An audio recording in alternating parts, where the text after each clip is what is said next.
ସୁଭଦ୍ରା ଯୋଜନାରେ ଆସିଲା ବଡ଼ ଖବର। ହିତାଧିକାରୀମାନେ ଗୋଟିଏ ବର୍ଷରେ 2ଟି କିସ୍ତି ଏହି ସୁଭଦ୍ରା ଯୋଜନାରେ ପାଉଛନ୍ତି।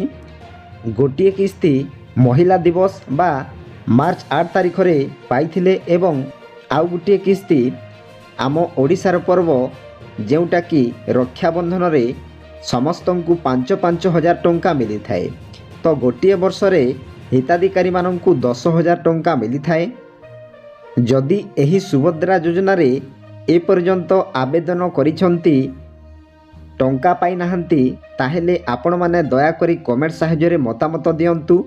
ଆପଣମାନଙ୍କର କ'ଣ ସବୁ ଅସୁବିଧା ଅଛି ମୁଁ ଏକ ସେପାରେଟ୍ ଭିଡ଼ିଓ ନେଇ ଆସିବି ଏବଂ ଅପଲୋଡ଼ କରିବି। ଆପଣମାନେ ସେହି ଭିଡ଼ିଓ ମାଧ୍ୟମରେ ଦେଖି ଆପଣମାନଙ୍କର ଅସୁବିଧା ସବୁ କ'ଣ ଅଛି ଜାଣିପାରିବେ। ତାପରେ ଆଜିର ଭିଡ଼ିଓରେ ମୁଁ ଆପଣମାନଙ୍କୁ କହିବି, ଯେଉଁମାନେ ନୂଆ କରି ଆବେଦନ କରିବାକୁ ଚାହୁଁଛନ୍ତି ତାହେଲେ ନିୟମ ଗୁଡ଼ିକ କ'ଣ ରହିଛି, ନୂଆ ନିୟମ ସବୁ କ'ଣ ଆସିଛି ଏବଂ କିପରି ଭାବରେ ଆପଣମାନେ ଆବେଦନ କରିବେ ତାହେଲେ ଟଙ୍କା ପାଇବେ ଏବଂ ଆବେଦନ ଫର୍ମ ଗୁଡ଼ିକ କେଉଁଠାରେ ମିଳିବ, ସବୁକିଛି ଡିଟେଲ୍ସ ଆପଣମାନଙ୍କୁ ଏହି ଭିଡ଼ିଓ ମାଧ୍ୟମରେ କହିବି। ତାପରେ ଆବେଦନର ତାରିଖ ଗୁଡ଼ିକ କ'ଣ ରହିଛି, କେବେ ଶେଷ ତାରିଖ, ଆପଣମାନଙ୍କୁ ସବୁକିଛି ଡିଟେଲ୍ସ ଏହି ଭିଡ଼ିଓ ମାଧ୍ୟମରେ କହିବି। ତା ପୂର୍ବରୁ ଆପଣମାନଙ୍କୁ ଗୋଟିଏ ଅନୁରୋଧ, ଭିଡ଼ିଓକୁ ଗୋଟିଏ ଆଜ୍ଞା ଲାଇକ୍ କରନ୍ତୁ। ମୋ ଚ୍ୟାନେଲକୁ ପ୍ରଥମେ ଆସିଥିଲେ ଗୋଟିଏ ସବସ୍କ୍ରାଇବ୍ କରି ଅଲ୍ ନୋଟିଫିକେସନ୍କୁ ଅନ୍ କରନ୍ତୁ, ଫଳରେ ଏହିପରି ହେଲ୍ପଫୁଲ୍ ନୂଆ ନୂଆ ଭିଡ଼ିଓ ଆପଣମାନଙ୍କଠାରେ ପ୍ରଥମେ ପହଞ୍ଚିବ। ତ ଡେରି ନ କରି ଚାଲନ୍ତୁ ଭିଡ଼ିଓକୁ ଷ୍ଟାର୍ଟ କରିବା। ତ ଦେଖନ୍ତୁ, ଆହୁରି 5 ଦିନ ବଢ଼ିପାରେ ସୁଭଦ୍ରା ପଞ୍ଜୀକରଣର ଅବଧି। ଦେଖନ୍ତୁ ଆଜ୍ଞାମାନେ, ଯେଉଁ ତାରିଖ ଅଛି ଆହୁରି 5 ଦିନ ବଢ଼ିପାରେ ସୁଭଦ୍ରା ପଞ୍ଜୀକରଣ ଅବଧି ବୋଲି ନୋଟିସ୍ ଆସିଛି। ତ ଆସନ୍ତୁ ଜାଣିବା କ'ଣ ନୋଟିସ୍ ଆସିଛି। ସୁଭଦ୍ରା ଯୋଜନାର ହିତାଧିକାରୀମାନଙ୍କ ପାଇଁ ଖୁସି ଖବର ରହିଛି। ଉପମୁଖ୍ୟମନ୍ତ୍ରୀ ପ୍ରଭାତୀ ପରିଡ଼ା ସୂଚନା ଦେଇଛନ୍ତି ଯେ ସୁଭଦ୍ରା ପଞ୍ଜୀକରଣର ଅବଧି ଆହୁରି 5 ଦିନ ବଢ଼ିପାରେ। ଦେଖନ୍ତୁ ଆଜ୍ଞା, ଉପମୁଖ୍ୟମନ୍ତ୍ରୀ ପ୍ରଭାତୀ ପରିଡ଼ା ଯେଉଁ ସୂଚନା ଦେଇଛନ୍ତି, ଆହୁରି ସୁଭଦ୍ରା ପଞ୍ଜୀକରଣର ଅବଧି 5 ଦିନ ବଢ଼ିପାରେ ବୋଲି ଖୁସି ଖବର ଦେଇଛନ୍ତି।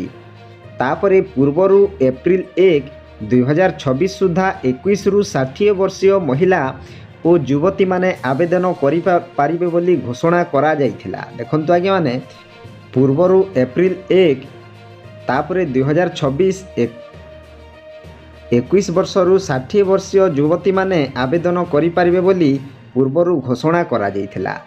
ତାପରେ କିନ୍ତୁ ଯେଉଁ ମହିଳାମାନେ ପୂର୍ବରୁ ସୁଭଦ୍ରା ଯୋଜନା ପାଇଁ ଆବେଦନ କରିନାହାନ୍ତି, କେବଳ ସେମାନେ ହିଁ ଏହି ବଢ଼ିଥିବା ଅବଧି ମଧ୍ୟରେ ନୂଆ କରି ଆବେଦନ କରିପାରିବେ।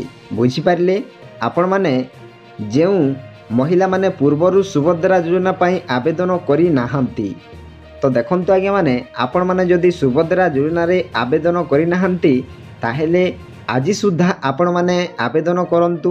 ଆପଣମାନଙ୍କୁ ସୁଭଦ୍ରା ଯୋଜନାର ଲାଭ ନିଶ୍ଚୟ ମିଳିବ।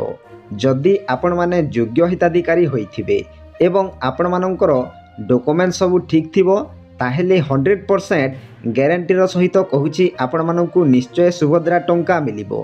ଯଦି ଆପଣମାନେ ଏହି ସୁଭଦ୍ରା ଯୋଜନାରେ ଯୋଗ୍ୟ ହୋଇନଥିବେ ତାହେଲେ କେବେ ହେଲେ ଆପଣମାନଙ୍କୁ ସୁଭଦ୍ରା ଯୋଜନାରେ ଟଙ୍କା ମିଳିପାରିବ ନାହିଁ। ତାପରେ ଦେଖନ୍ତୁ, ଆପଣମାନେ ଆବେଦନ କରିନାହାନ୍ତି ଯଦି ଆଜି ହିଁ ଆବେଦନ କରନ୍ତୁ ଏବଂ ପୂର୍ବ ଆବେଦନକାରୀଙ୍କ ଆବେଦନ ଗ୍ରହଣ କରାଯିବ ନାହିଁ। ଦେଖନ୍ତୁ ଆଜ୍ଞାମାନେ, ଆପଣମାନେ ଯଦି ପୂର୍ବରୁ ଆବେଦନ କରିଛନ୍ତି ତାହେଲେ ପୁଣି ଯଦି ଆବେଦନ କରୁଛନ୍ତି ତାହେଲେ ଆପଣମାନଙ୍କର ଡକୁମେଣ୍ଟ ସବୁ ଆବେଦନ ଗ୍ରହଣ କରାଯିବ ନାହିଁ ବୋଲି ଉପମୁଖ୍ୟମନ୍ତ୍ରୀ ନୋଟିସ୍ ଦେଇଛନ୍ତି। ତାପରେ ଉପମୁଖ୍ୟମନ୍ତ୍ରୀ କହିଛନ୍ତି ଯେ ଏପ୍ରିଲ 1ରୁ 30 ତାରିଖ ମଧ୍ୟରେ ନୂଆ ହିତାଧିକାରୀମାନେ ଆବେଦନ କରିପାରିବେ। ଦେଖନ୍ତୁ ଆଜ୍ଞାମାନେ, ସମୟ ସୀମା ସବୁ କ'ଣ ରହିଛି ନା, ଏପ୍ରିଲ 1 ତାରିଖରୁ 30 ତାରିଖ ମଧ୍ୟରେ ଆପଣମାନେ ଯେଉଁଟାକି ନୂଆ ହିତାଧିକାରୀମାନେ ଆବେଦନ କରିପାରିବେ। ତ ଦେଖନ୍ତୁ ଆଜ୍ଞାମାନେ, ଆଜି ହେଲା 18 ତାରିଖ, ତ 30 ତାରିଖ ମଧ୍ୟରେ ଆପଣମାନେ ଆବେଦନ କରନ୍ତୁ। ଯଦି 30 ତାରିଖ ମଧ୍ୟରେ ଆବେଦନ କରିପାରିବେ ନାହିଁ ତାହେଲେ ଆପଣମାନଙ୍କର ଆବେଦନ ଗ୍ରହଣ କରାଯିବ ନାହିଁ। ଏବଂ ଆଉ ଗୋଟିଏ କଥା ମନେ ରଖନ୍ତୁ, जदि एही सुभद्रा योजनारे कौनसी टेक्निकाल असुविधा दिए ताहेले आपण मानकर आहुरी 5 दिन बढ़िबो बोली उपमुख्यमंत्री प्रभाती परिड़ा निजे सूचना देइछंती। तो देखंतु आज्ञा माने जदि कौनसी टेक्निकाल असुविधा देखा दे तेबे आहुरी 5 दिन समय बढ़ाई दियाजिबो बोली उपमुख्यमंत्री सूचना देइछंती। तापरे योग्य हिताधिकारी को 2026-27 आर्थिक वर्षरू योजनार अवधि पर्यंत वार्षिक 2टी किस्ती रे मोट 10,000 टंका सहायता दियाजिबो। देखंतु आज्ञा माने जदि योग्य हिताधिकारी अटंती ताहेले 2026-27 आर्थिक वर्षरू योजनार अवधि पर्यंत वार्षिक 2टी किस्ती रे मोट 10,000 टंका सहायता दियाजिबो। तापरे नूतन आवेदन गुड़िक सीएससी सेंटर बा आम सेवा केंद्र माध्यम सुभद्रा पोर्टाल रे पंजीकृत हेबो। देखंतु आज्ञा माने आपण माने जदि आवेदन करूछंती ताहेले आपण माने साधारण सेवा केंद्र जानतु किंबा आम सेवा केंद्र माध्यम रे आपण माने एही पंजीकृत करि पारिबे। तापरे आपण माननकु फॉर्म सबु केउठारे मिलिबो देखंतु समस्त अंगनवाड़ी केंद्र और सीडीपीओ कार्यालय रे आपण माननकु निःशुल्क भावे आवेदन फॉर्म दियाजिबो। देखंतु आगे माने आपण माने सबु फॉर्म केउठी पाइबे समस्त अंगनवाड़ी केंद्र आपण मानकर अंगनवाड़ी केंद्र को जानतु एवं जदि अंगनवाड़ी केंद्र को न जाई सीडीपीओ कार्यालय को जानतु एवं सेठारे बिना मूल्य रे बा आपण माने टंका देबाकू पड़िबो नाही। सेठारु आपण माने फॉर्म सबु आणंतु एवं आपण माने सीएससी सेंटर को बा आम सेवा केंद्र को जाई आपण माने एही सुभद्रा योजना रे एप्लाय करि पारिबे। तो आज सुद्धा आपण माने एप्लाय करंतु। आपण मानंकु रहिला आहुरी 10 किंबा 12 दिन रहिछि। तो कोनोसी जदि टेक्निकल असुविधा दिया देखा दिए ताहेले आपण मानंकु आहुरी 5 दिन बढ़ी पारे बोली उपमुख्यमंत्री प्रभाती परिड़ा निजे सूचना देइछंती। तो देखंतु आपण माने आवेदन करंतु। आपण मानकर डॉक्यूमेंट सब जदि ठीक थाए किंबा योग्य हिताधिकारी अटंती नाहेले ताहेले आपण माने 100% एही सुभद्रा टंका पाइबे। हाँ आज्ञा माने आउ गोटे कथा आपण माने मन रखंतु एही सुभद्रा योजना रे आवेदन करिबा पूर्वरु आपण मानकर डॉक्यूमेंट सब ठीक करंतु। कौन कौन सब डॉक्यूमेंट्स ठीक करिवे ना देखंतु प्रथमे आपण मानकर आधार कार्ड देखंतु आज्ञा माने आपण मानकर आधार कार्ड को ठीक भाव रे अपडेट करि नियंतु एवं आपण मानकर बैंक अकाउंट रे आपण मानकर आधार लिंक करंतु।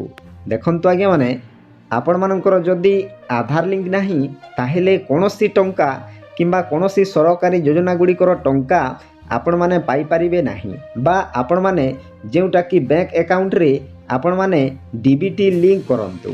देखंतु आज्ञा माने आपण मानकर बैंक अकाउंट रे डीबीटी लिंक करंतु नहेले आपण माने सुभद्रा टंका किंबा कोनोसी पीएम किसान सीएम किसान टंका आपण माने पाई परिबे नाही। तो आपण माने बुझी पारिले जदि कोनोसी आपण मानकर मनरे डाउट अछि ताहेले कमेंट साहाय्य रे कमेंट करंतु मु निश्चय आपण माननकु रिप्लाई देबी।